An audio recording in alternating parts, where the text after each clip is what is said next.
Bien, familia, pues si pueden pasar a tomar su lugar y ya cierran por allá la cocina para dar inicio a nuestra predicación del día de hoy.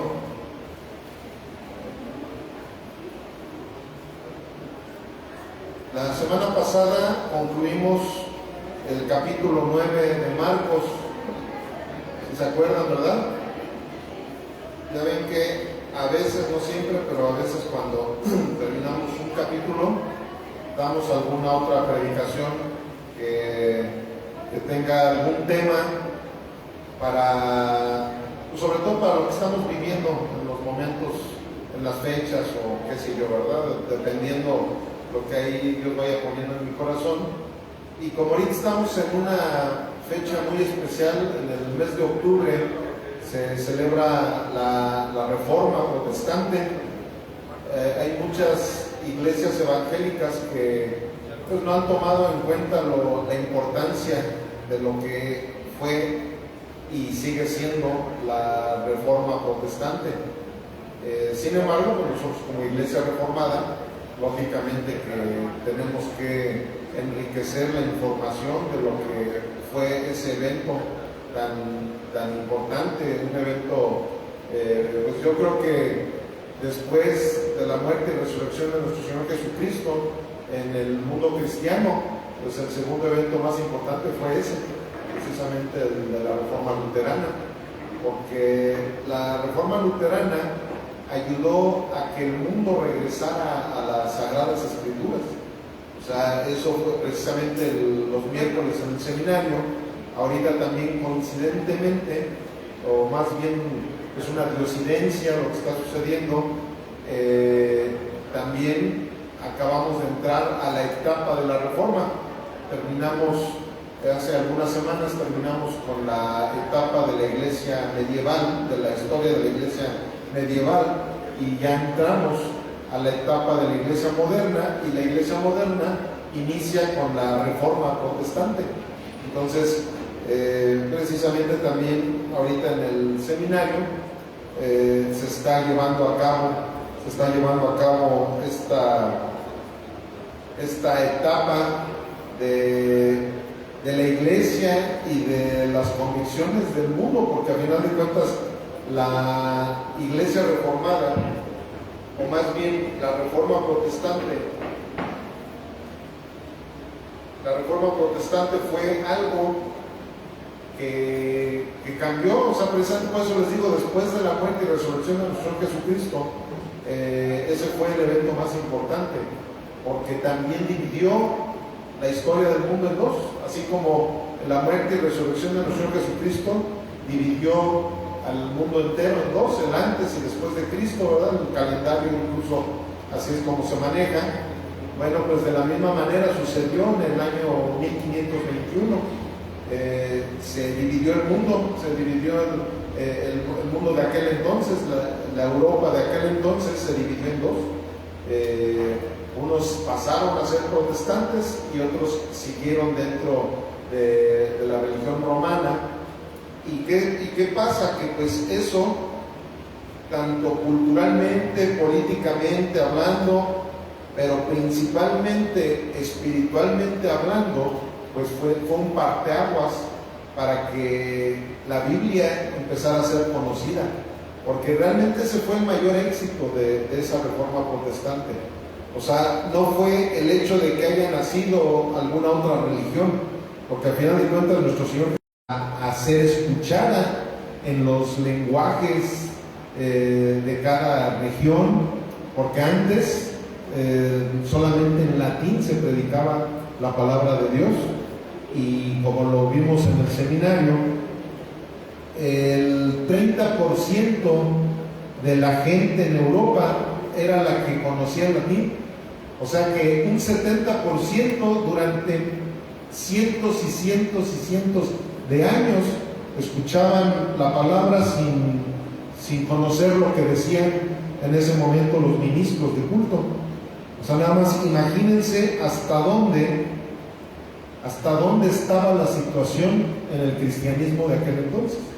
O sea, la gente iba a misa simplemente por tradición. porque les decían que era de la manera en que ellos podían tener una relación con Dios, pero les predicaban en latín, y el latín solamente lo sabían la gente de Alcurnia, o algunos clérigos, porque ni siquiera creen que todos los clérigos conocían el latín, solamente aquellos, ¿verdad?, que ya habían terminado el seminario, o sea, había un elitismo tremendo, de tal forma que eso fue lo más importante, el que Martín Lutero por primera vez transcribió del latín al alemán el Nuevo Testamento.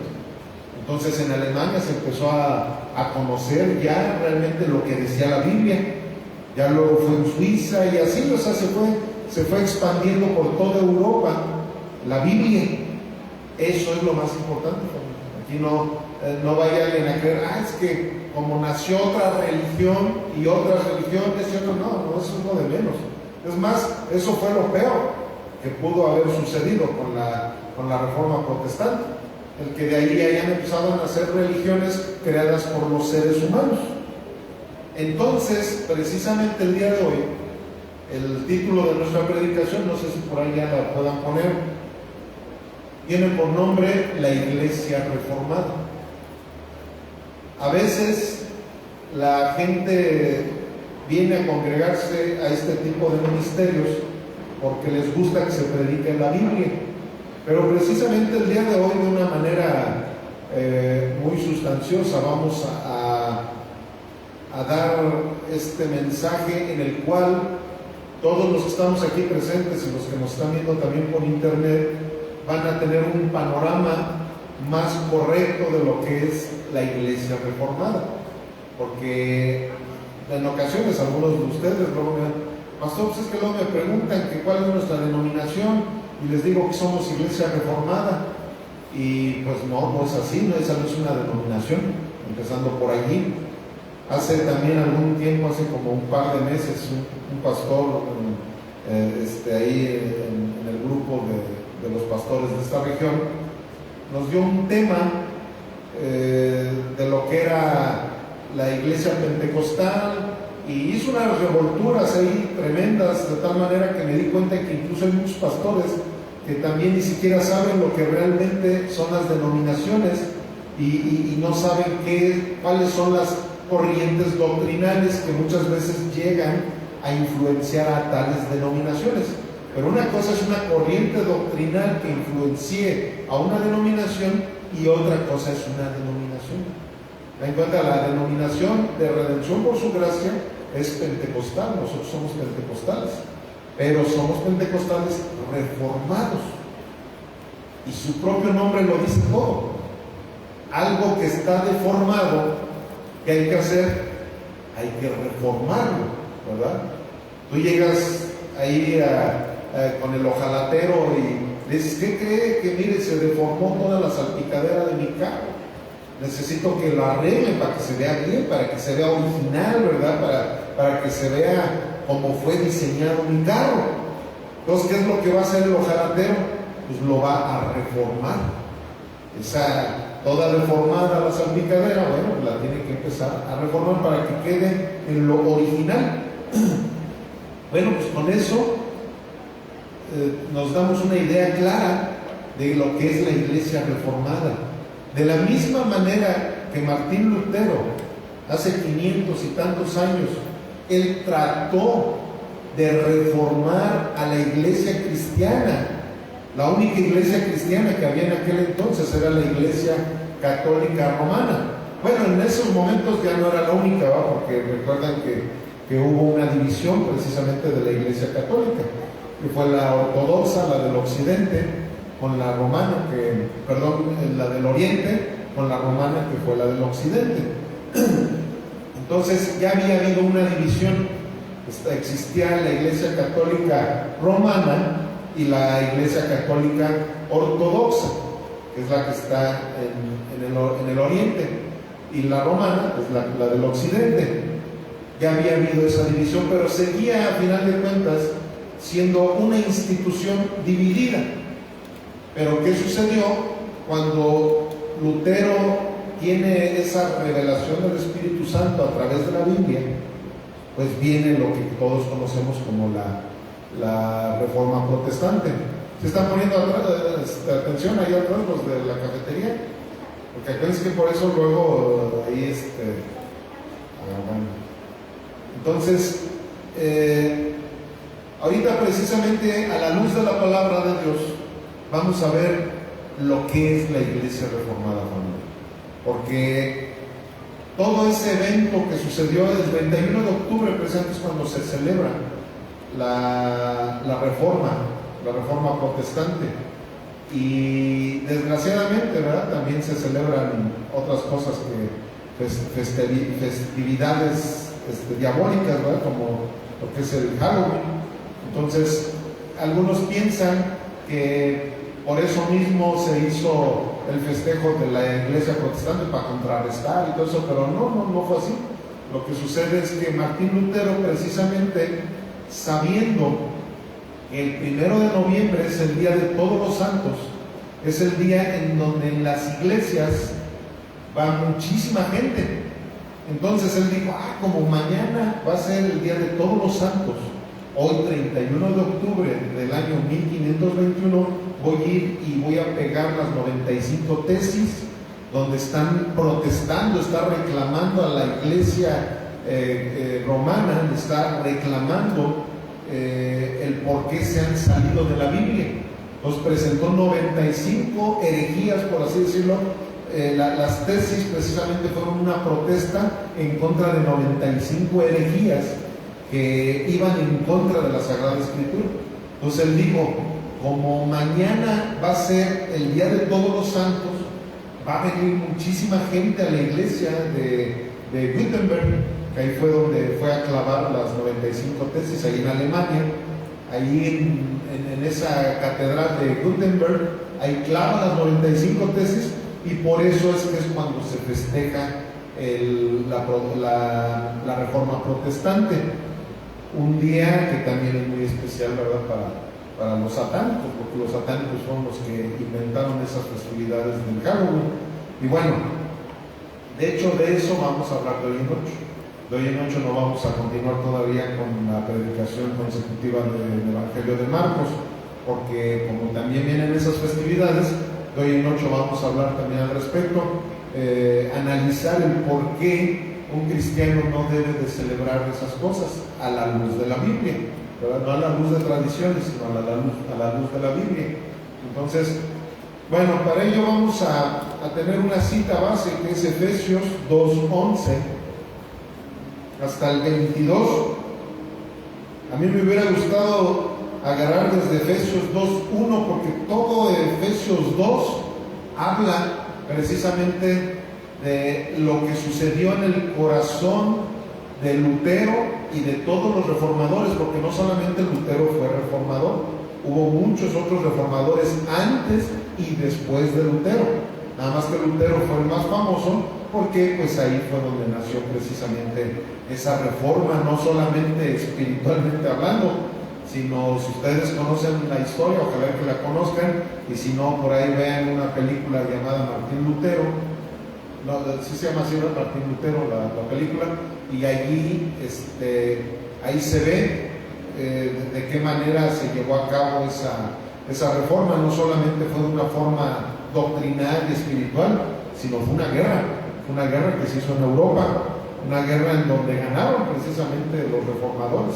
Se ganó esa guerra que llegó a haber, pero posteriormente siguieron reformadores, pero ya no eran militantes del ejército, sino militantes del ministerio espiritual que Dios les dio, como un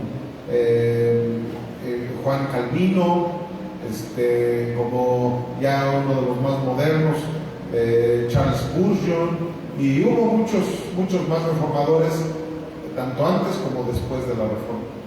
Y bueno, vamos a leer Efesios 2:11 al 22, que dice así: por tanto, acuérdense de que en otro tiempo ustedes, los gentiles, en cuanto a la carne, eran llamados incircuncisión por la llamada circuncisión hecha con mano en la carne.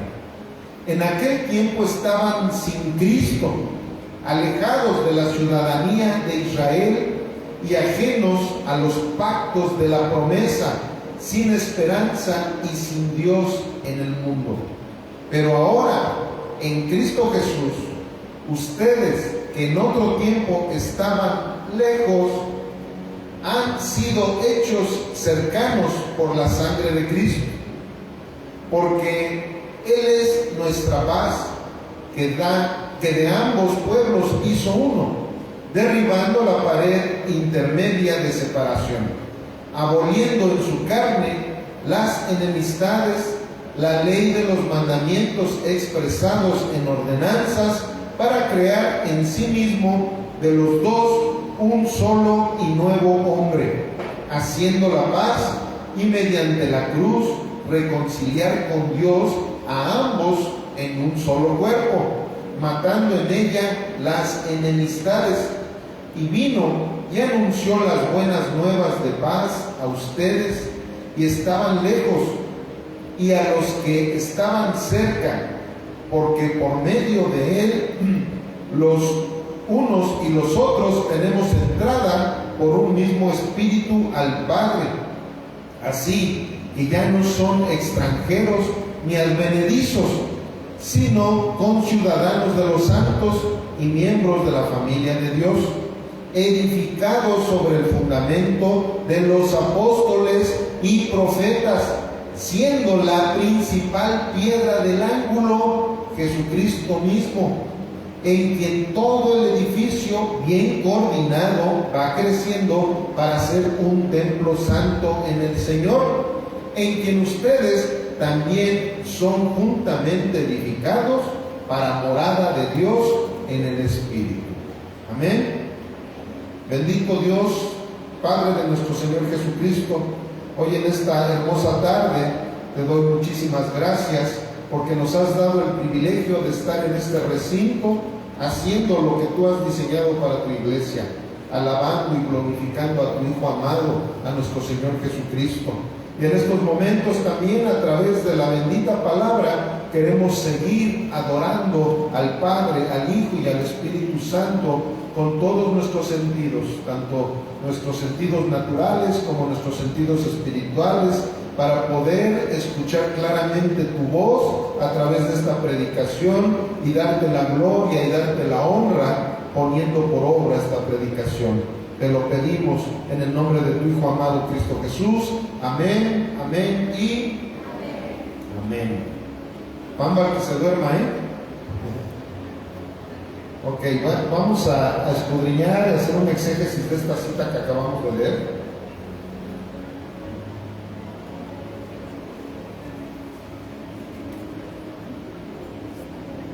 Y voy a iniciar con esta frase que dice así: si la Biblia no es suficiente para una congregación, entonces ya no es iglesia de Cristo.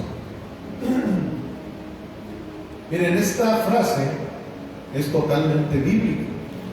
O sea, precisamente sabemos que en la Reforma Protestante quedaron 5 pilares para que en esos pilares doctrinales nosotros pudiéramos identificar lo que es realmente la iglesia de Jesucristo y lo que no es la iglesia de Jesucristo. Esos pilares son las 5 solas.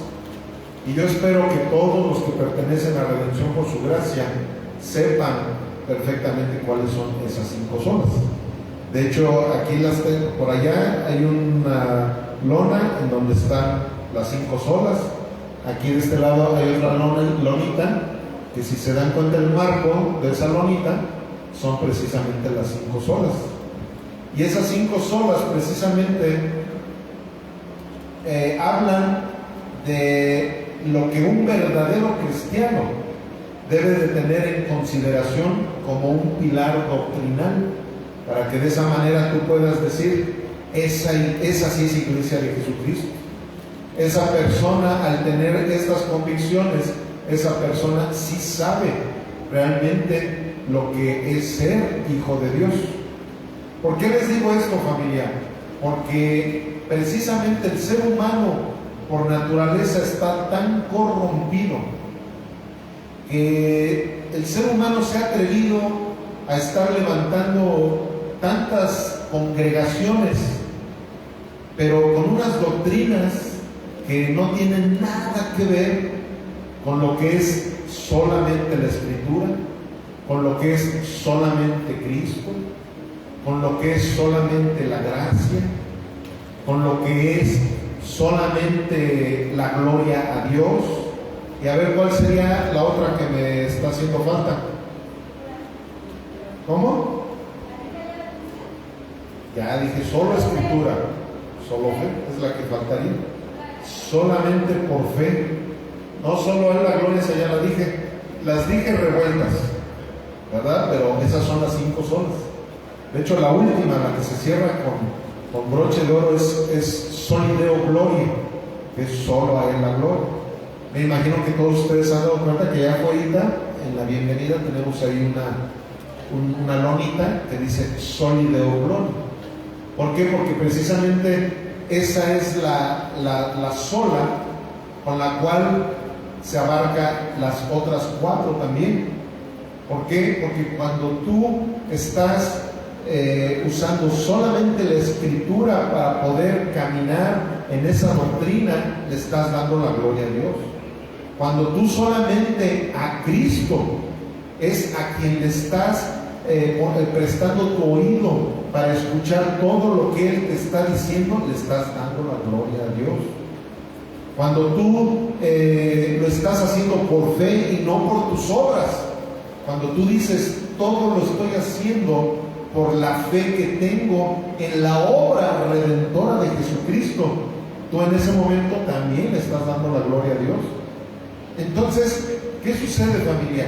Que cuando nosotros nos damos cuenta de lo que son las 5 solas y las llevamos a cabo, y ustedes ven que el pastor está llevando a cabo cada una de las enseñanzas a través de esos 5 pilares, que todos esos pilares son darle simplemente la eficacia a la palabra de Dios, ¿qué sucede? Ahí es donde sí puedes decir, esa iglesia es reformada. ¿Por qué? Porque les voy a decir una cosa, todos nosotros veníamos de doctrinas deformadas, ya sea la romana, ya sea la pentecostal, en donde nacimos en el Evangelio, ya sea la bautista, ya sea la que sea, todas esas doctrinas, todas esas religiones se han deformado. De hecho, precisamente por eso es que se convirtieron en religiones, porque hubo un fundador de cada una de esas religiones. La Iglesia Católica, la Iglesia Bautista, no me acuerdo el nombre de quién la haya fundado, no sé si alguno de ustedes lo sepan, pero cada denominación tuvo un fundador, un ser humano como fundador. Entonces, ¿qué sucede? Que precisamente cuando Martín Lutero tiene esa revelación del Espíritu Santo de que había cosas que reformar dentro de la doctrina cristiana, allí es precisamente en donde empieza a venir una incomodidad terrible a todos los clérigos de aquel entonces.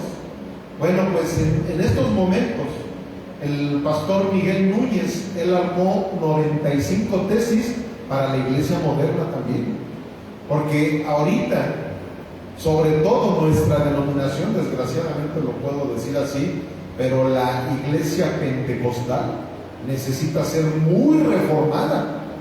¿Por qué? Porque la iglesia pentecostal nació ortodoxicamente hablando, todo bien apegado a las escrituras, pero poco a poquito se fue deformando. De hecho, yo creo que es la denominación que más se ha deformado de la iglesia evangélica, sobre todo porque ahora ya está hay una nueva, ¿verdad?, que se les llama los neopentecostales, y el neopentecostalismo ha estado cayendo en herejías más grandes que incluso la iglesia romana llegó a caer en su momento.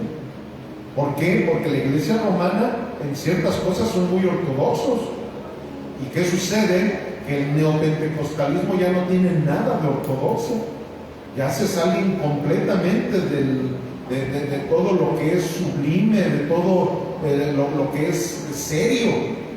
De repente empiezas a ver tiradero de gente por todos lados, en vez de que el pastor esté predicando la palabra de Dios, está ahí decretando y declarando y haciendo una serie de oraciones bien heréticas, y muchas veces en vez de estar predicando la palabra de Dios, se ponen a reír, se ponen a tirar. O sea, esas son unas herejías terribles, y precisamente por eso el pastor Miguel Núñez, él dijo, la iglesia se necesita otra reforma, se necesita de otra reforma, así de la misma manera que hace 500 y tantos años hubo una reforma en la iglesia cristiana de aquel entonces, ahora se requiere también otra reforma.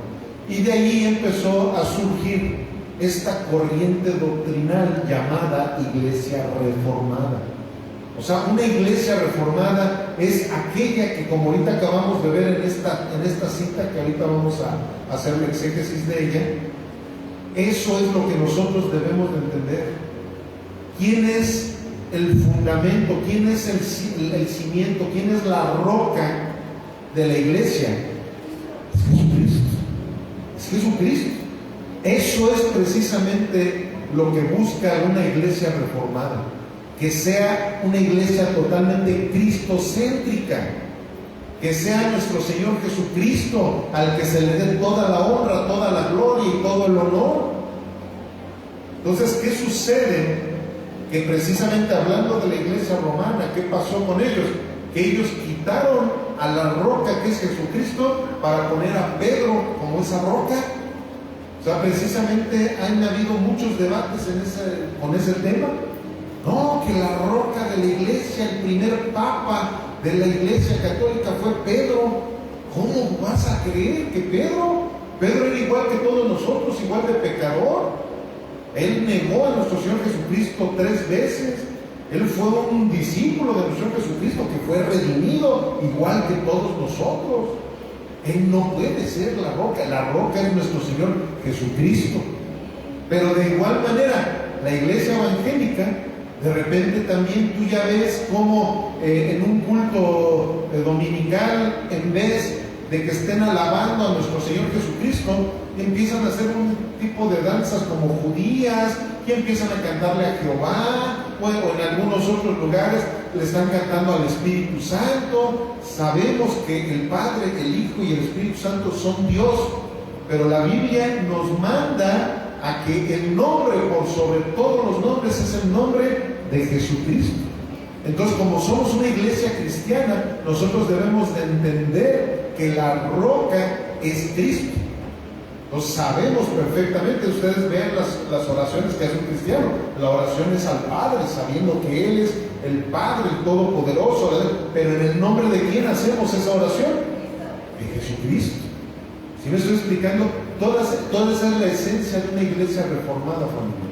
Cuando tú ves que en una iglesia empiezan a dejar ciertas tradiciones que están quitando a Cristo como la roca principal de la iglesia, allí es donde tú dices, es que aquí es una iglesia reformada. ¿Por qué? Porque ellos ya estaban en un caminito que se estaba distanciando de lo que la Biblia dice. ¿Y qué están haciendo ahora? Se regresan a las sendas antiguas para que a través de la palabra de Dios ellos puedan reformar ese caminito en el cual ya se estaban yendo por otro lado. Esa es la iglesia reformada, familia. ¿Por qué? ¿Por qué estoy haciendo muchas cosas con énfasis? Porque también ya hay gente que confunde lo que es una iglesia reformada. Han habido veces que ha llegado aquí algún bautista y me ha dicho, no, es que su iglesia no es reformada. ¿Por qué no? Pues porque tienen batería, tienen una alabanza muy jubilosa. Carambas. ¿Y por qué no va a ser? No, es que las iglesias reformadas bautistas no tienen. No, es que, a ver, aquí ya está metiendo usted la denominación. O sea, una iglesia reformada es aquella que se regresa a la Biblia, no que se regresa a una denominación. Es a la que se regresa a la Biblia. Y la Biblia habla de júbilo en la alabanza. La Biblia habla claramente de instrumentos que en aquel entonces se tocaban. Aquel entonces no había baterías, ¿verdad? Pero en aquel entonces tampoco habían teclados, habían que, dice en la Biblia, arpa, salterio, y algunos también piensan, dicen, es que ahí dice que hay que hacerlo con salterio, ¿verdad? Hay que estar saltando y saltando. No, era un instrumento musical. Entonces ahí es donde dices, eso es una iglesia reformada, no una denominación reformada. Con nosotros como pentecostal, o sea, una de las cosas maravillosas que ha tenido nuestra denominación pentecostal es precisamente el júbilo en la alabanza. Además, por eso es que hubo un avivamiento tremendo en la iglesia pentecostal. ¿Por qué? Porque ni los presbiterianos, ni los bautistas, ni los ortodoxos, ni los luteranos, ni muchas denominaciones habían entendido lo hermoso y lo importante que es alabar a nuestro Dios con júbilo. No lo habían entendido. No salían de ciertos himnos, ¿verdad? De una manera totalmente religiosa, de una manera totalmente ritual incluso, porque en algunos lugares ya no lo ven así como una adoración, es como un ritual. Y los rituales desaparecieron con nuestro Señor Jesucristo. Ahora nosotros tenemos toda la libertad de relacionarnos con Él, y en esa relación que estamos teniendo con Él, le damos nuestra alabanza. Entonces, ¿qué sucede, familia? Que nosotros debemos de entender eso, y qué bueno que se está grabando esta predicación, porque es muy importante de que la gente entienda lo que es una iglesia reformada. Una iglesia reformada es aquella que se regresa completamente a la Biblia, que todo sea al pie de la letra, conforme a la Biblia, y no conforme a lo que una denominación dijo en algún momento, o lo que alguna persona haya inventado a través de su religión. Amén, familia. Y bueno, aquí el primer segmento que vamos a ver tiene por título: la iglesia reformada reconoce su pasado sin Dios. Eso es algo también bien importante que ahorita vamos a entender. Una iglesia reformada es aquella que siempre va a estar consciente de dónde venimos. Una iglesia reformada es aquella que está consciente de lo pecadorzotes que fuimos y que desafortunadamente seguimos siendo. ¿Por qué? Porque hay algunos precisamente que no han entendido esta parte y piensan que ya soy salvo, siempre salvo, y por ser salvo, siempre salvo, ya puedo estar pecando, puedo estar en la desgracia, puedo estar en esto y lo otro, pensando que ya tienen su pase al reino de los cielos porque son salvos, siempre salvos. Y efectivamente la salvación no se pierde, pero el grave problema es que hay mucha gente que demuestra con sus acciones que nunca han sido salvos. O sea, ellos no han sido salvos. No es que se pierda la salvación, más bien es que nunca han sido salvos. ¿Por qué? Porque han tergiversado lo que dice la Sagrada Escritura, y ellos se consideran, no, yo ya no tengo que pedirle perdón a nadie. No, hombre, la vida de un verdadero cristiano es de continuo arrepentimiento. Siempre nos estamos dando cuenta nosotros. Es más, precisamente esa fue una de las cosas en donde se vio que Martín Lutero ya había nacido de nuevo. Un hombre que quería, en su tradición de aquel entonces, quería estarse confesando de mañana, de tarde y de noche. Todo el día iba, quiero confesarme. No, pues ya te confesaste, sí, pero ya volví a pecar. Yo nada más por respirar estoy pecando. Entonces es una de las maneras en las cuales la gente se percata de que alguien nació de nuevo, porque te das cuenta de lo que eres. Te das cuenta de que tú, si no vienes con un corazón contrito y con un corazón humillado delante de Dios, jamás vas a poder identificarte con Él. Esa es una de las razones. Y bueno, vamos a ver aquí en Efesios 2:11 al 13 dice la palabra de Dios: por tanto, acuérdense de que en otro tiempo ustedes, los gentiles, o sea, nosotros los mexicanos, en cuanto a la carne, eran llamados incircuncisión, porque no éramos israelitas, ¿verdad? Por la llamada circuncisión, hecha con mano en la carne. En aquel tiempo estaban sin Cristo, estábamos con todos los dioses, ¿verdad? Olmecas, toltecas, aztecas, chichimecas, esos eran nuestros dioses, ¿verdad? todo eso. Y bueno, y en algún momento también algunos otros que ya nos trajeron los españoles, ¿verdad? Dicen, en aquel tiempo estaban sin Cristo, estaban alejados de la ciudadanía de Israel y ajenos a los pactos de la promesa, sin esperanza y sin Dios en el mundo. Tú platícale a alguien, a la gente que ya está por venir Jesucristo y todos empiezan a espantar. ¿A poco? Sí, ya viene el Apocalipsis en cualquier momento. Y sin embargo, alguien que tiene esperanza en Cristo dice, gloria a Dios, que venga Jesús, que venga, ¿verdad? Como lo dice terminando el Apocalipsis, ¿verdad? Sí, Señor, ven, ven, Señor. Eso es lo que quiere. ¿Por qué? Porque tenemos ya ahora sí esperanza. Luego en el 13 dice, pero ahora en Cristo Jesús, ustedes que en otro tiempo estaban lejos, han sido hechos cercanos por la sangre de Cristo.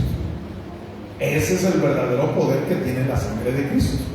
No para que supersticiosamente nos estemos cubriendo con la sangre de Cristo, sino que sabemos que tiene el poder de habernos acercado a ese trono de la gracia, ¿verdad? En donde nosotros podemos encontrar el oportuno socorro, ¿verdad? Donde podemos encontrar esa misericordia de Dios, para que de esa manera nosotros verdaderamente podamos ser llamados hijos de Dios. Amén. La iglesia que olvida su pasado deja de valorar la gracia que los salvó. O sea, aquí también con esta frase nos podemos encontrar con esto que acabamos de leer en Efesios 2, 11 al 13.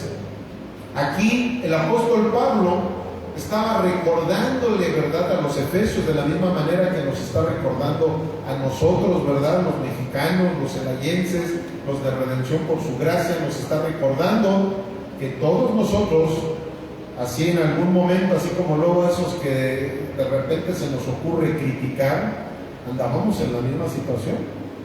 Y por eso es que no debemos de criticar, sino al contrario, necesitamos en humildad acercarnos a la gente para llevarles este mensaje que en algún momento alguien lo trajo a nuestras vidas.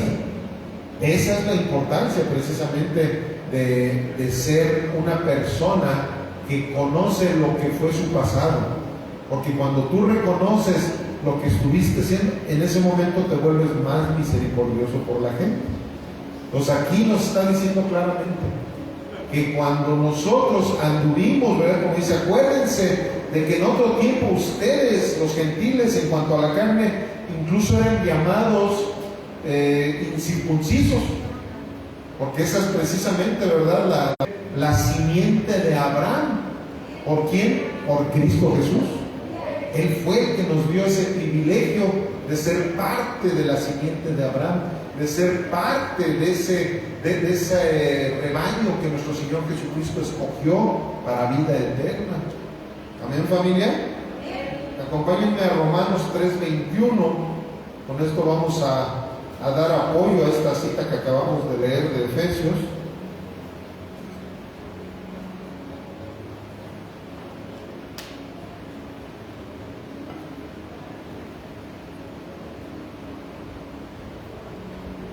Dice, pero ahora, aparte de la ley, se ha manifestado la justicia de Dios, testificada por la ley y por los profetas. La justicia de Dios por medio de la fe en Jesucristo para todos los que creen en Él, porque no hay diferencia, por cuanto todos, ¿cuántos?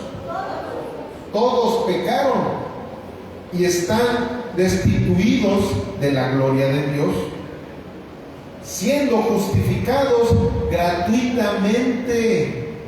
¿Cómo dice ahí? Gratuitamente por su gracia. O sea, ni a ti ni a mí nos costó absolutamente nada, para que no nos estemos jactando. Mediante la redención que es en Cristo Jesús, a quien Dios puso como propiciación por medio de la fe en su sangre, para manifestar su justicia, a causa de haber pasado por alto en su paciencia los pecados pasados, con la mira de manifestar en este tiempo su justicia, a fin de que Él sea el justo y el que justifica al que es de la fe de Jesús. O sea, si tú tienes fe en nuestro Señor Jesucristo, Él va a justificarte delante del Padre. Pero aquí hay algo bien curioso. Aquí está hablando de los pecados presentes, pasados y futuros, o de qué pecados está hablando aquí esta escritura. ¿Sí pusieron atención o no? No. Así es. Dice en el 25: a quien Dios puso como propiciación por medio de la fe en su sangre, para manifestar su justicia a causa de haber pasado por alto en su paciencia, los pecados. ¿Qué dice? Por eso es que la vida de un verdadero cristiano es de continuo arrepentimiento, familia. La gente que no ha entendido la gracia de Dios dice: es que ya el Señor ya perdonó mis pecados presentes, pasados y también los futuros, ya también me los puedo, por eso puedo seguir pecando, porque no te confundas, compadre. No, aquí dice claramente que es a partir de ese arrepentimiento en todos tus pecados pasados, fue por su paciencia que los perdonó.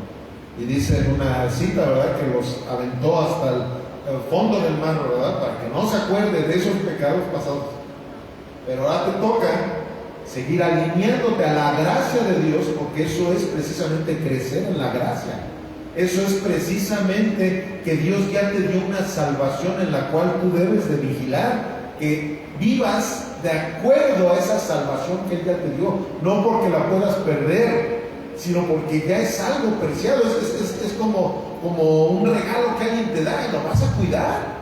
No porque te lo hayan dado y te lo hayan regalado, lo vas a aventar por ahí. No, tienes que apreciarlo, tienes que cuidarlo, tienes que ejercitarlo. Tienes un cuerpo, ay, qué bueno que ya tengo el cuerpo.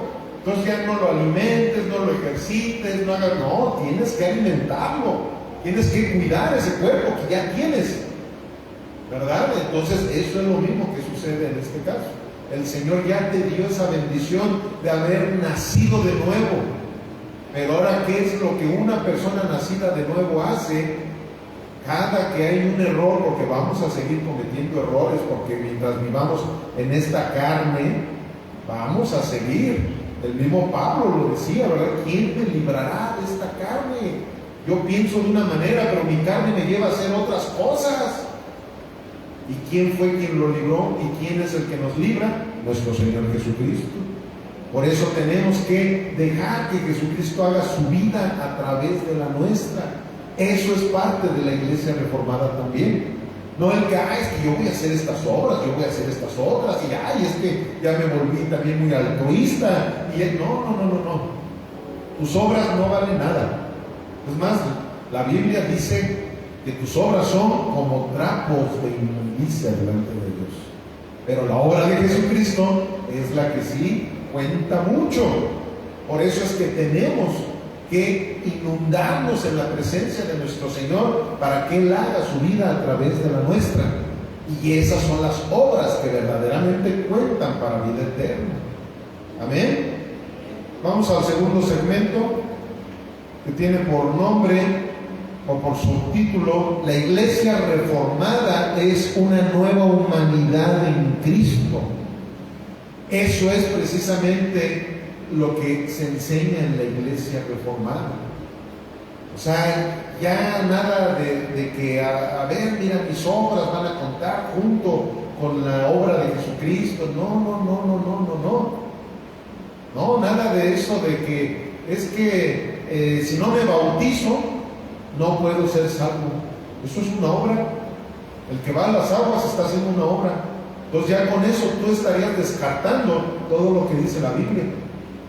Pero claro, el bautismo es una evidencia de que ya eres salvo. Eso sí es muy diferente. Si tú ves un rebelde que no, yo no quiero bautizar, no, ya, eso es una evidencia de que no eres salvo. pero no porque vayas a las aguas, entonces ya eres salvo. ¿Sí me estoy explicando? O sea, se dan cuenta cómo muchas doctrinas, la romana fue de las primeritas, es que ya bautizándose, ya son salvos, ya tienen incluso el boletito para irse, ¿verdad? Pero todavía también te faltan otras obras. Son 7 sacramentos, entonces ya hiciste el primer sacramento, ahora este otro sacramento, y este otro. Obras y obras. No son las obras las que te van a llevar al cielo, pero sí tus obras van a ser el resultado de que ya eres salvo. ¿Sí me estoy explicando, la familia? Por eso Santiago lo decía, tu fe sin obras es muerta. O sea, tus obras van a ser la evidencia de que ya eres salvo. Es como la gente que se casa. Vienen a casarse y todo eso para que se amen o porque ya se aman. Precisamente el que tú te cases con tu esposo o con tu esposa es una evidencia del amor que ya tenías desde antes. Entonces voy a casarme para demostrarle a la sociedad de que amo y quiero estar con ella todos los días de mi vida. Eso es lo mismo que sucede con las obras que un cristiano hace. Esas obras fueron preparadas por Dios para que anduviéramos en ellas. Lo dice también Efesios 2. Son obras que no nacieron de nosotros, fueron preparadas por nuestro Señor para que sus hijos, para que los cristianos, para los que están reformados, puedan caminar en esas obras. Eso es precisamente lo que nos habla la palabra. Y bueno, vamos a Efesios 2, 14 al 18.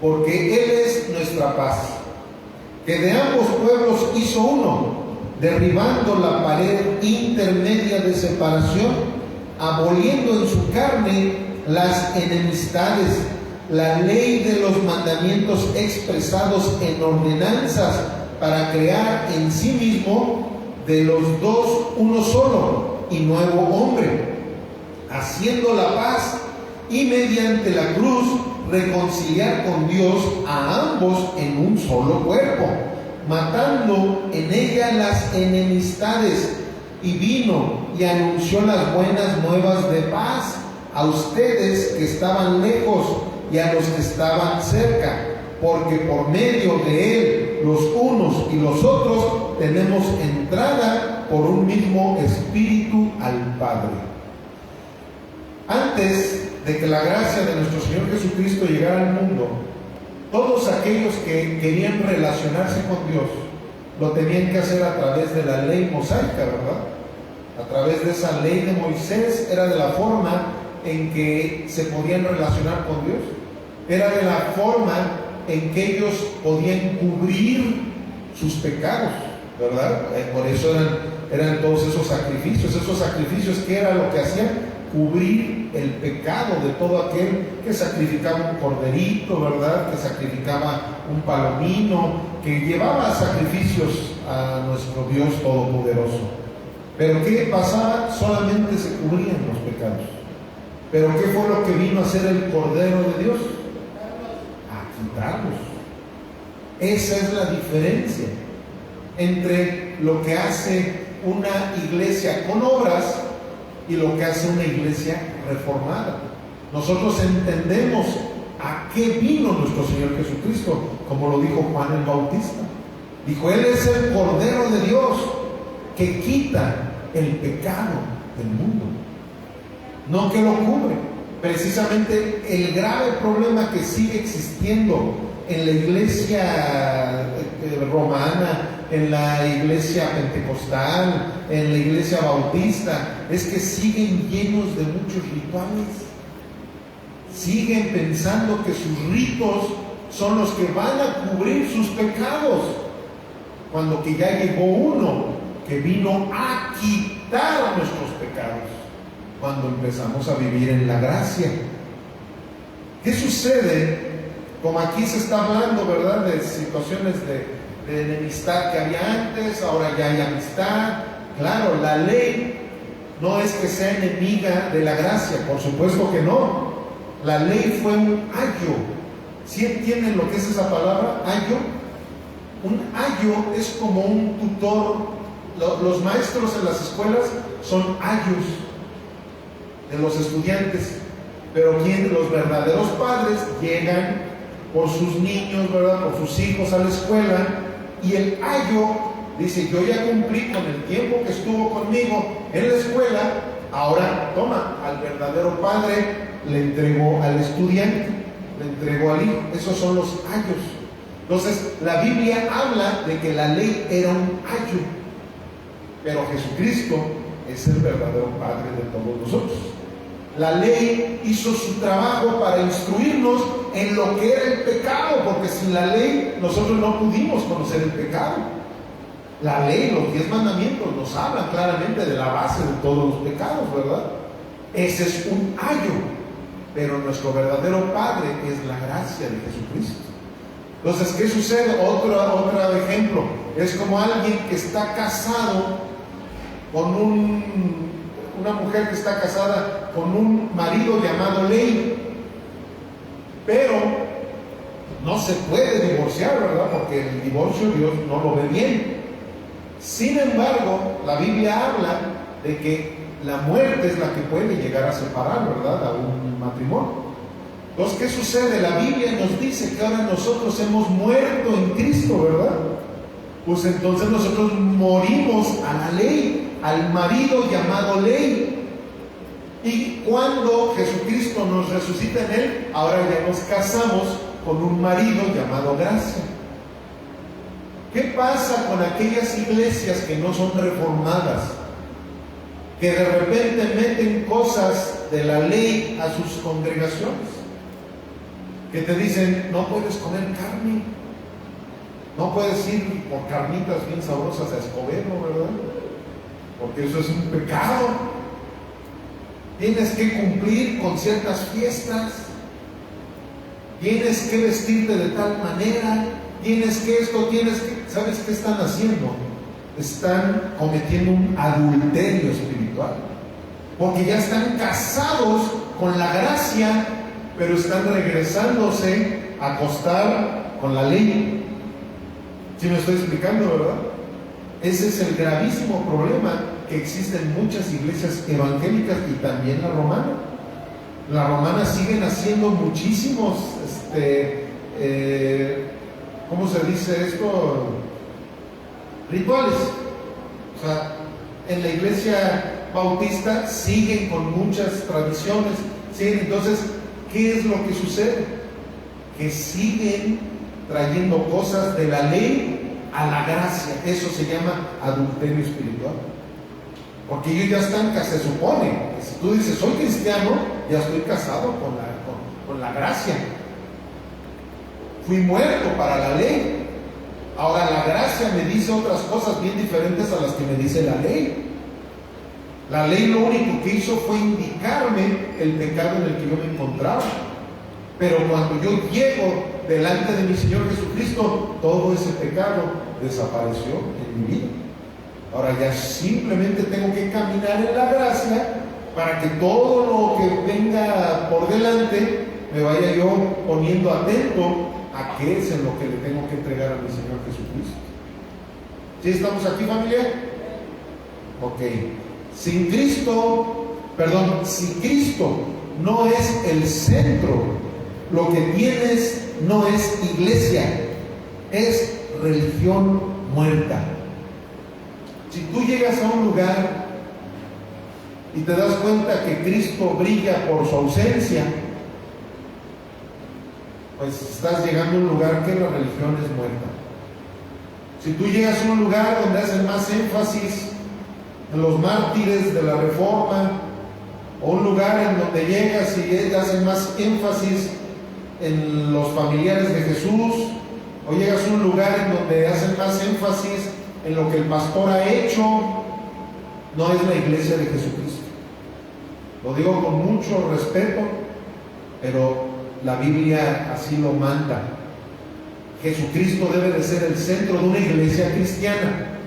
Claro, si te están invitando a una iglesia judía, lógicamente, que es más, en el Talmud odian a Jesús. Los judíos que practican el Talmud odian a Jesús. Y odian a todos sus discípulos de Jesús también, ¿verdad? Porque los ponen como traidores, ¿no? Son los traidores. Si llegas con los musulmanes, pues lógico, ¿verdad? ¿Cuándo vas a oír que hablen de Jesús? Además, los musulmanes respetan muchísimo a Jesús, pero como un profeta.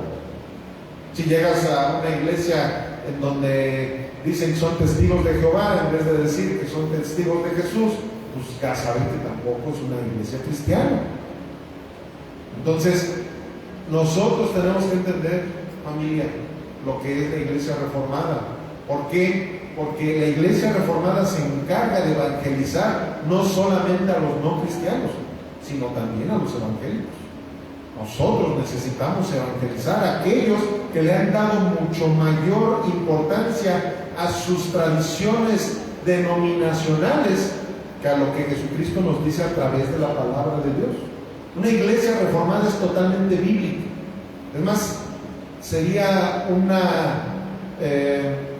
un sinónimo de iglesia reformada.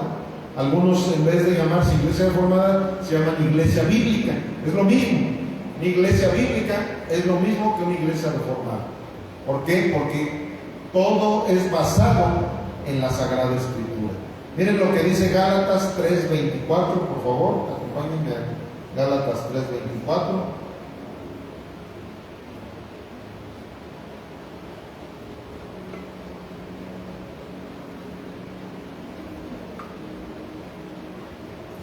De manera que la ley ha sido nuestro ayo para llevarnos a Cristo, a fin de que fuésemos justificados ¿por quién? No. ¿Por qué no pusieron ahí por la fe? Es de la única forma que tú y yo podemos ser justificados, por la fe en Jesucristo. Luego dice el 25, pero venida la fe, ya no estamos bajo ayo, pues todos somos hijos de Dios por la fe en Cristo Jesús, porque todos los que han sido bautizados en Cristo, de Cristo están revestidos. Ya no hay judío ni griego, no hay esclavo ni libre, no hay varón ni mujer, porque todos ustedes son uno en Cristo.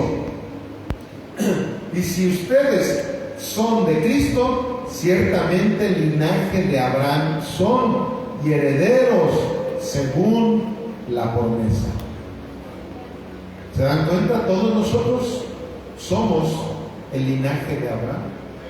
Cuando nosotros en el Antiguo Testamento, en Génesis, vimos las promesas tan hermosas que se le hacían a toda la prole de Abraham, a todo el linaje de Abraham, estaba hablando de la iglesia de Jesucristo.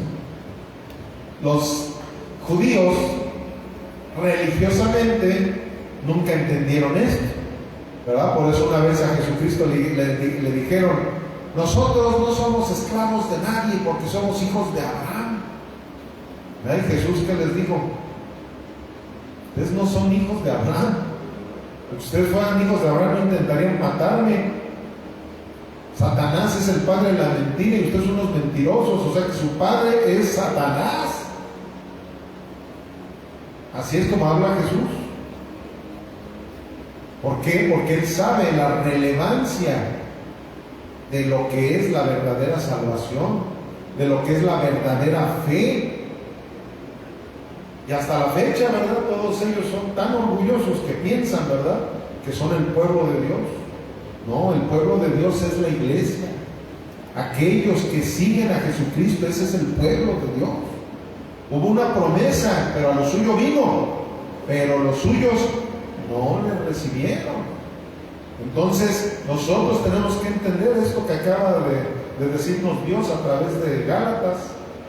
Todos nosotros sintamos esa satisfacción de que somos el linaje de Abraham. Somos hijos de Dios, ya no somos esclavos del pecado. Pero nosotros, para poder comprender esta cita que acabamos de leer, tenemos que vivir la familia. Vivamos como lo que somos. Si nosotros nos jactamos diciendo somos linaje de Dios, somos linaje de Abraham, somos hijos del Dios Altísimo, vivamos como vive un hijo de Dios, ¿verdad? Y esa es la manera en la cual tú te vas a sentir realmente satisfecho. Porque tú, si traes un uniforme que no te pertenece, ni siquiera vas a saber de qué manera llevarlo puesto. Pero cuando tú eres realmente un hijo de Dios, tu investidura va a mostrar de qué linaje eres. Esa investidura se encarga de encontrar toda la revelación que está escrita en la Biblia. Y cuando tú tienes esa investidura, empiezas a dejar de hacer lo que no te corresponde hacer. Dices, antes yo no tenía la investidura de Jesús, por eso es que era yo un adúltero o una adúltera. Pero ahora que tengo la investidura de Jesucristo, ya no voy a ser un adúltero ni una adúltera.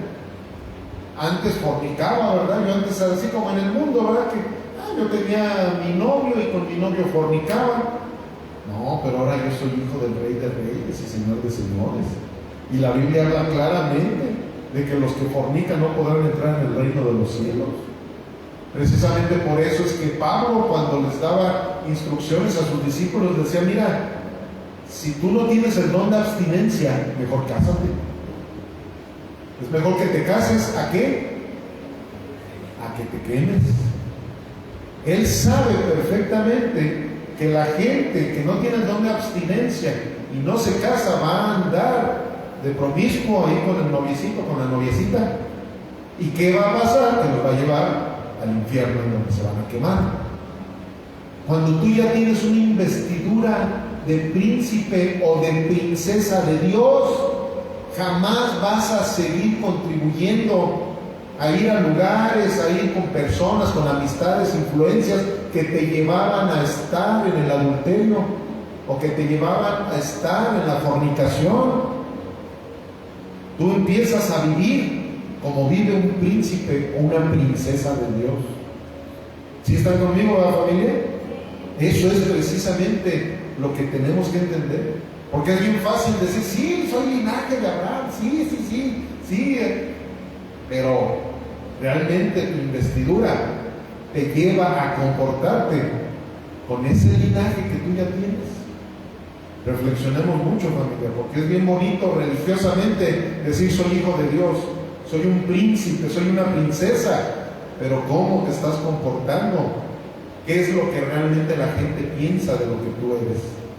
Efesios 2, 19 al 22, ya esta es la última cita de Efesios que vamos a leer el día de hoy. Pero voy a darles aquí el subtítulo, es ya la tercera, el tercer segmento que tiene por nombre La Iglesia Reformada está edificada sobre un fundamento sólido.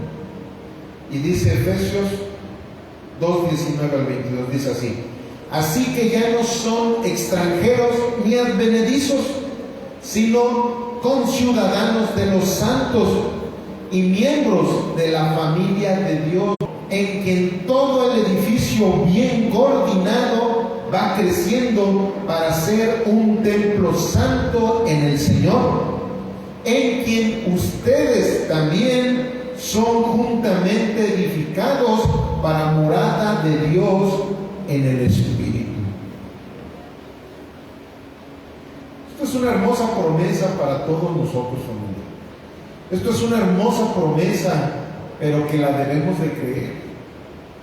O sea, fíjense, aquí en el 22 dice, en quien ustedes también son juntamente, o sea, nos está dando ese privilegio de ser parte de esa construcción que se inició con el cimiento llamado Jesucristo. Y que posteriormente, sí, ahí sí entra en acción Pedro, Pablo, Juan, todos los apóstoles empiezan a edificar sobre la roca que es nuestro Señor y Salvador Cristo Jesús. No sé, pero a mí me emociona esto, familia. A mí me emociona que el Señor, de ese lodo en el que todos nosotros nos encontrábamos, de ese lodo, Él nos dio ese privilegio de ser parte de esa edificación, para que vivamos como lo que nuestro Señor quiere que tú y yo vivamos, siendo sus hijos, siendo sus hermanos, siendo su familia, como aquí lo dice, somos ahora la familia de Dios. ¿Has tenido un fuerte aplauso a nuestro Señor?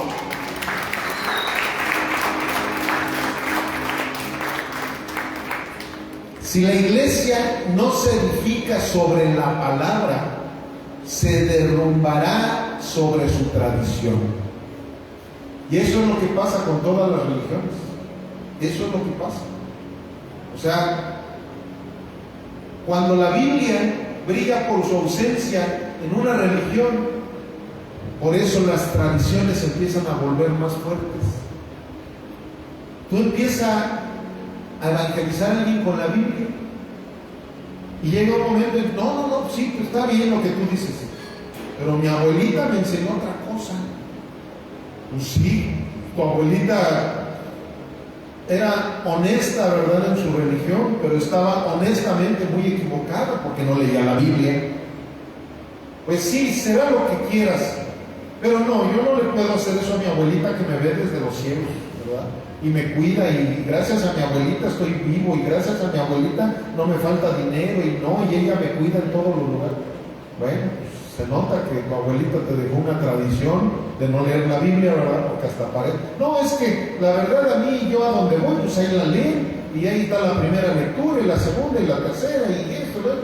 Yo, ¿para qué leo la Biblia? Es más, ya me dijeron que no la lea, porque me puedo yo confundir. Me puedo confundir si leo la... Pues sí te puedes confundir. Por supuesto que te puedes confundir. ¿Por qué? Porque en un lugar te dicen una cosa y en la Biblia dice otra cosa. Pero hay confusiones buenas y confusiones malas. Qué bueno que yo en un momento me empecé a confundir y esa confusión me llevó a investigar más sobre la palabra de Dios. Y al llevarme a estar investigando sobre la palabra de Dios, eso me llevó a encontrarme con Jesucristo verdaderamente. Y ahí es donde sí ya todas las cosas que puedan, que tradiciones aquí, tradiciones allá, ¿qué me importan mis tradiciones? Si ahora estoy del lado del mero mero. Pero ese es el grave problema. La iglesia evangélica está llena de tradiciones, igual que la iglesia romana. Igual, como se los dije, algunas tradiciones hasta más heréticas. Muchos hay, no, es que el Papa fulanito hizo tantas cochinadas. Sí, pero ahorita en la iglesia evangélica hay muchos otros papas también. Y es más, literalmente, muchos de ellos les dicen, llámenme padre, yo soy su padre espiritual. O sea, usurpan el lugar del Espíritu Santo. Porque ¿saben quién es nuestro Padre espiritual? El Espíritu Santo. Él es Espíritu, Él engendra Espíritu. Nosotros no. Nosotros podemos engendrar hijos en la fe. Eso es muy diferente. Todos ustedes, bueno, sobre todo los que son verdaderamente mis discípulos, son mis hijos en la fe. Eso es muy diferente a decir soy su padre espiritual. No, hombre, imagínate nada más. Estamos usurpando el lugar del Espíritu Santo. Igual cuando alguien dice es el vicario de Cristo, también está usurpando el lugar del Espíritu Santo. Porque el único vicario de Cristo en esta tierra es el Espíritu Santo. El mismo Jesucristo lo dijo, yo me voy, pero voy a mandar al Consolador, al que les recordará todas las cosas que yo les he dicho. La palabra pontífice quiere decir puente. El único y sumo pontífice, lo dice en Hebreos, es Jesucristo. ¿Por qué? Porque Él es el único puente entre el Padre y los hombres. Eso quiere decir pontífice. Y se dan cuenta cómo las tradiciones te llevan, es que llegó el sumo pontífice, híncate esto, lo otro, aquello. No, es que los seres humanos somos tan orgullosos y tan blasfemos por el mismo orgullo que queremos ponernos a la par de Dios, o a veces hasta, fíjense, el humano llega a ser más hereje que hasta Satanás, porque Satanás, él, ¿saben por qué cayó del reino de los cielos? Porque él quiso ponerse a la par de Dios. Veanlo ahí en la Biblia, él no dice que se quiso poner por encima de Dios. Él se quiso nada más poner a la par. Quiso poner su trono a la misma altura que estaba el trono de Dios. Y por eso fue caído. Bueno, el humano quiere ponerse por encima. O sea que llega a ser peor que Satanás. Esa pecaminosidad con la que nacimos, nosotros debemos de evitarla a través de nuestro Señor Jesucristo. Pónganse de pie, familia, por favor. Fíjense, en Primera de Pedro, o sea, el mismo Pedro, al que algunos le quieren llamar que él es la piedra, que él es la piedra angular, que él es la cimentación de la iglesia de Jesucristo. Vean lo que dijo el apóstol Pedro.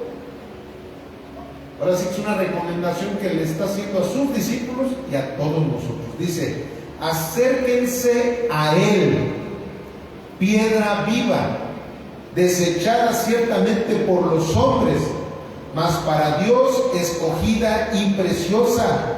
Ustedes también, como piedras vivas, sean edificados como casa espiritual y sacerdocio santo, para ofrecer sacrificios espirituales aceptables a Dios por medio de ¿quién? ¿De quién dice ahí? De Jesucristo. Por lo cual también contiene la Escritura: he aquí, pongo en Sión la principal piedra del ángulo, escogida, preciosa, y el que creyere en él no será roca que hace caer, porque tropiezan en la palabra, siendo desobedientes, a lo cual fueron también destinados. Todos aquellos que no quieren poner a Jesucristo como el centro de su vida, el centro de su convicción, el centro de su fe, el centro de su predicación, están tropezando con esa misma piedra. O sea, ¿qué es lo que sucede? Mira, cuando una persona va a construir una casa, lógico que vas a llevar muchos tabiques, vas a llevar muchas cosas para que vayan siendo edificada esa casa. Y esa casa para ti, esos tabiques van a ser de mucha bendición.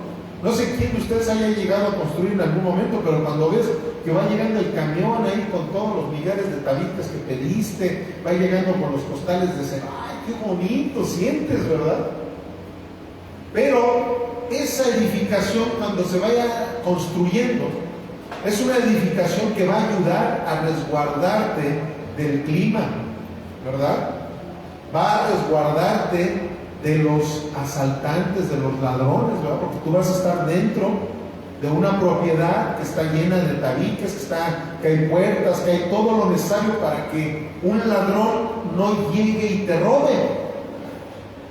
Entonces para ti va a ser una bendición tremenda esa casa, pero para el ladrón no va a ser una bendición, va a ser un tropezadero. Él va a querer meterse, pero esos tabiques, toda la construcción, para él va a ser un obstáculo para poderte robar de esa bendición.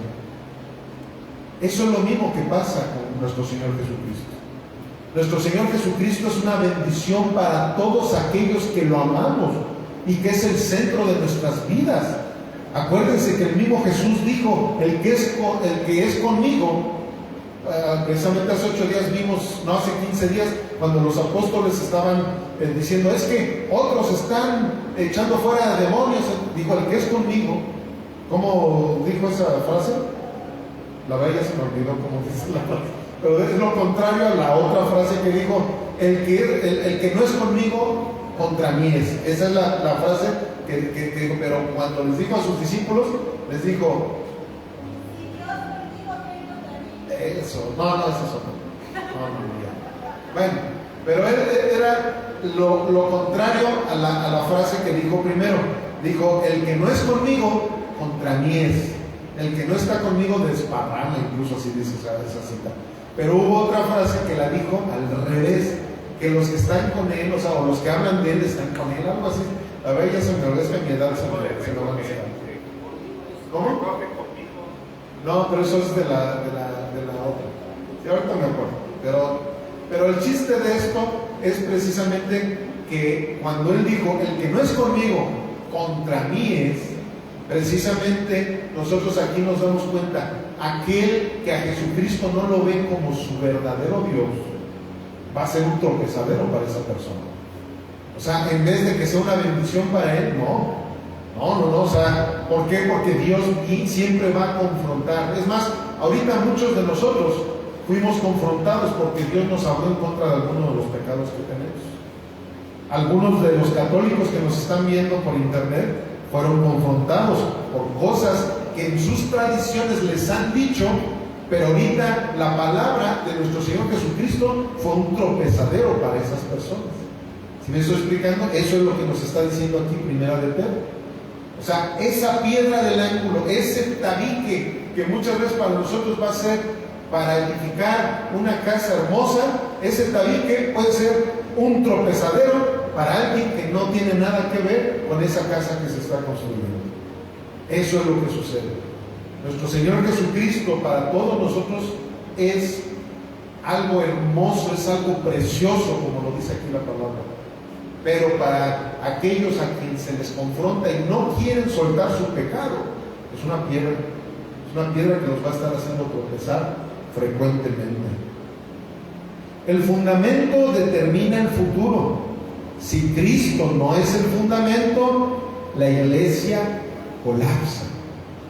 Esto es precisamente una de las esencias de la iglesia reformada, familia. Él es el centro. Una vez un pastor hasta me dice, tú hasta pareces de esos unitarios que solo Jesucristo. No confundas. Claro que yo creo en el Padre, en el Hijo y en el Espíritu Santo. Sé perfectamente lo que es la Trinidad. Creemos, una iglesia reformada cree. Martín Lutero hablaba precisamente de la Trinidad. Claramente sabemos. Pero cada una de esas personas, son tres personas en uno, es un solo Dios. Cada una de esas personas tiene una función diferente. Por eso son personas, no son esencias, los tres son personas. Y cada una de esas personas tiene funciones diferentes. Y la función de esta era de la gracia es la de que Jesucristo sea el centro. Para la iglesia, Jesucristo es el centro. Creemos claramente, es más, nosotros le debemos de orar al Padre. A Él es a quien se le pide, no a Jesucristo. Al Padre es a quien se le pide. Padre, te pido esto. Jesús nos enseñó la oración del Padre Nuestro. Pero todo se le pide en el nombre de Jesucristo. Porque si no se lo pides en el nombre de Jesucristo, Él no te va a voltear ni a ver. Porque Él es el único que tiene el mérito para que el Padre pueda mover lo que tenga que mover en el nombre de su Hijo amado Cristo Jesús. Al Espíritu Santo no se le adora, es a Cristo a quien se le adora. ¿Y sabes por qué le adoras a Cristo? Porque el Espíritu Santo está haciendo una función en nosotros que nos lleva a adorar en espíritu y en verdad a Jesucristo. Esa es la iglesia reformada, la que empieza a reformar cosas que estaban deformadas. ¿Por qué? Porque hay iglesias en donde veo que en vez de que estén cantando alabanzas a Jesucristo, le están cantando alabanzas al Espíritu Santo. Y no es lo correcto. Una iglesia cristiana debe de cantar alabanzas a Jesucristo. O veo que en vez de estarle cantando a Jesucristo, están los carros del faraón. Está bien padre, a mí me encantan todas esas canciones pentecostales, me gustan muchísimo, pero para oírlas en mi casa, para a lo mejor una reunión que tenemos aquí, ponemos esas canciones tan hermosas, ¿verdad? A lo mejor un evento evangelístico, a lo mejor un evento de oración, pero un culto para nuestro Señor Jesucristo, un culto dominical, las canciones tienen que ser cristocéntricas. Y si no traen cosas cristocéntricas, uno debe de hacer, como esa canción que cantamos, ahí me gusta mucho la primerita que cantamos, que dice todos los nombres de Jehová que aparecen en el Antiguo Testamento, pero en la original no aparece el nombre de Jesucristo por ningún lado. Bueno, pues nosotros le hicimos arreglitos ¿Para qué? Para que se decante también a Jesucristo. ¿Me explico? Porque somos una iglesia cristiana. Eso es la iglesia reformada. Que todo la liturgia de un culto es basado en Jesucristo. ¿Amén, familia? ¿Sí me estoy explicando, verdad? Porque luego hay veces que la gente tergiversa las cosas y aguas. Bueno, esta última frase dice, ya la leí, ¿verdad? El fundamento determina el futuro. Si Cristo no es el fundamento, la iglesia colapsa. Y bueno, vamos a ver aquí una conclusión. Si puedes poner ahí, hijo, la conclusión se va a basar en 3 incisos. Inciso A, la iglesia reformada no es una denominación, es una iglesia en constante retorno a Cristo y a su palabra. Eso es la iglesia reformada, no es una denominación. Recuerden, hay iglesias bautistas reformadas, hay iglesias presbiterianas reformadas y hay, como nosotros, iglesias pentecostales reformadas, que sí vienen de una ortodoxa, porque todas esas denominaciones nacieron siendo totalmente bíblicas. Incluso la católica también nació totalmente bíblica. Pero ¿qué sucede? Que se empiezan a desviar, porque el ser humano así es, como el teléfono descompuesto, empiezan a desviarse. Entonces, ¿qué es lo que hace esa corriente doctrinal reformada? Regresarte otra vez a las Escrituras. No te quieres regresar a las Escrituras, entonces ya no se le puede llamar una iglesia ortodoxa, se les llama iglesias apóstatas. Ese es el nombre. Una iglesia apóstata es aquella que nació de la Biblia, pero se apartó de la Biblia. Eso es una iglesia apóstata. Luego, inciso B, la reforma no terminó en el siglo XVI, debe continuar en el corazón del creyente cada día. Todos los que caminamos en una iglesia bíblica, siempre vamos a tener un corazón reformador. Siempre ¿sabes qué? Estoy viendo que ya me estoy alejando tantito. ¿Por qué? Porque antes yo era de hacer mis devocionales, como que ya los dejé de hacer. No, como que ya me estoy enfriando. Yo antes participaba en todas las actividades en la iglesia. Ahora como que ya no me interesa mucho participar en las actividades de la iglesia. Tengo que regresarme. ¿Sí me estoy explicando, familia? Ese es el corazón de una iglesia reformada. ¿Por qué? Porque nuestra naturaleza caída siempre nos va a llevar a enfriarnos, siempre nos va a llevar a empezar a encontrarnos nuevamente con el mundo, a encontrarnos con los amiguitos que nos llevaban a pecar, a empezar a visitar fiestas que antes nos llevaban al vicio. Entonces, ¿qué hace una persona que está reformada? Se regresa otra vez me regreso a las sendas antiguas.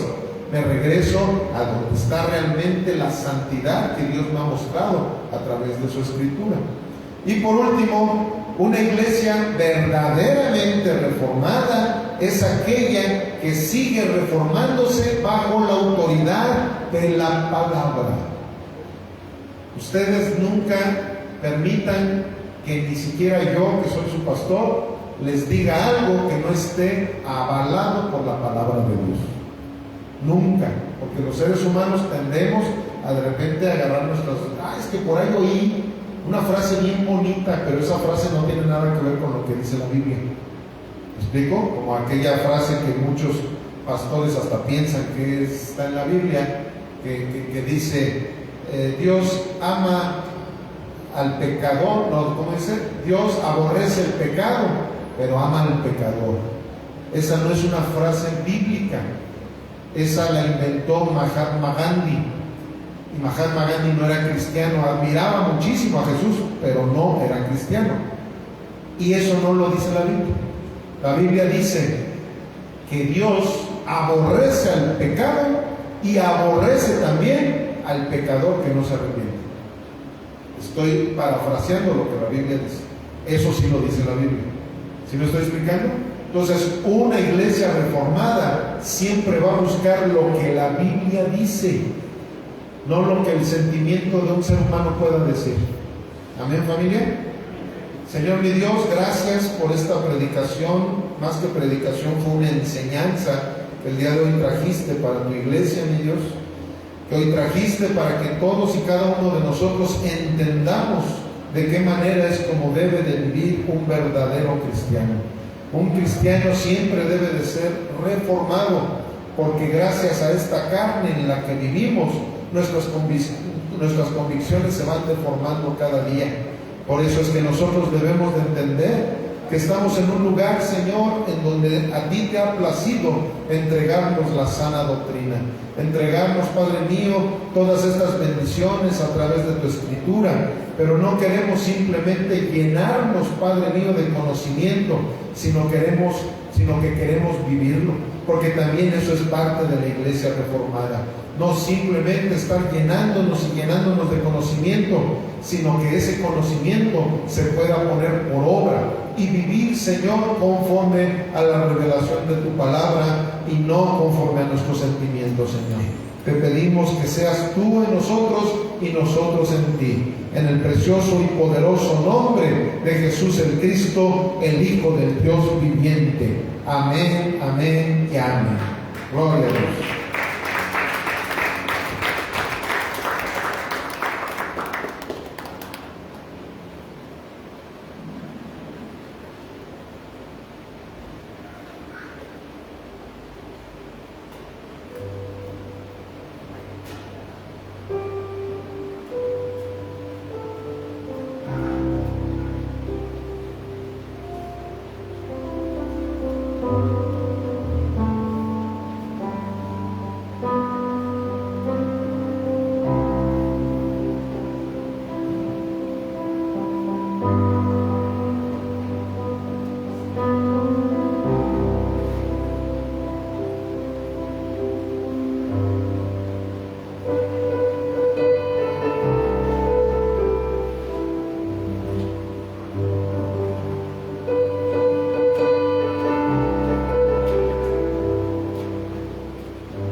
Cristo